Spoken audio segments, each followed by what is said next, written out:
If you erect a hierarchy, well, let me step one step back. We'll walk through this in a bit of a sequence. Okay, so the first proposition would be, we do have real problems because people suffer, and like we have real problems, and we would also like to solve them, and that solutions do exist, and that if you have a solution and then you implement it socially, and so you have to get people to cooperate and compete around the solution, you're going to produce a hierarchy.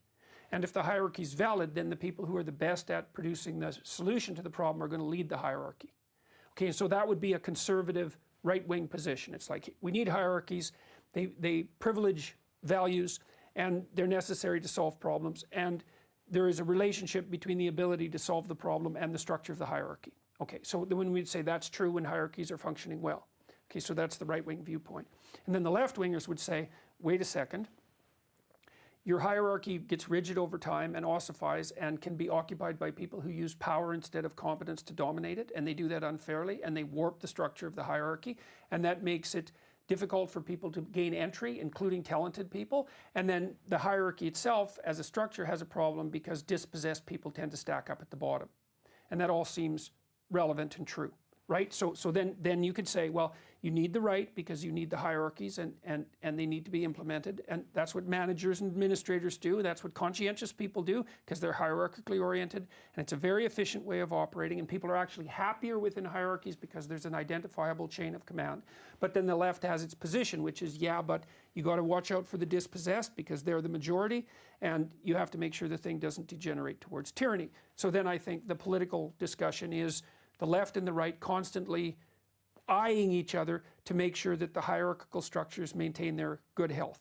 And that's why freedom of speech is necessary. Okay, so the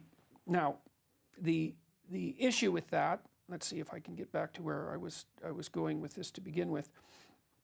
Oh yes, the issue with that is that if you're just a rebel, you say, well, we're going to criticize the system, whatever that is, so that's a very vague thing to begin with. You demolish that value hierarchy and the idea of value hierarchies as such, but then that puts you in a terrible conundrum, and this is what I've been focusing on in my public lectures, is that if you accept the essential idea that life is suffering, and life is suffering tainted by malevolence, which I think is an even more accurate formulation, you have a fundamental existential problem, and that's the suffering. And then you need a meaning to set against that to fortify you against the catastrophe.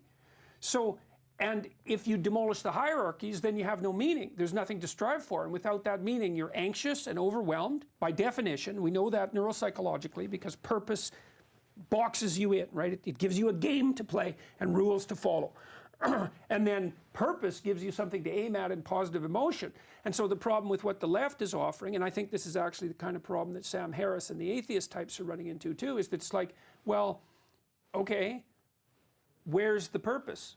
Well, we don't have one. It's just rebellion against the unfair hierarchy. It's like, yeah, but the hierarchy also provides you with value.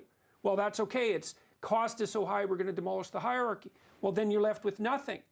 Well, but no, you're not left with nothing, because what you're left with is an inalienable suffering, not nothing. That's the suicide.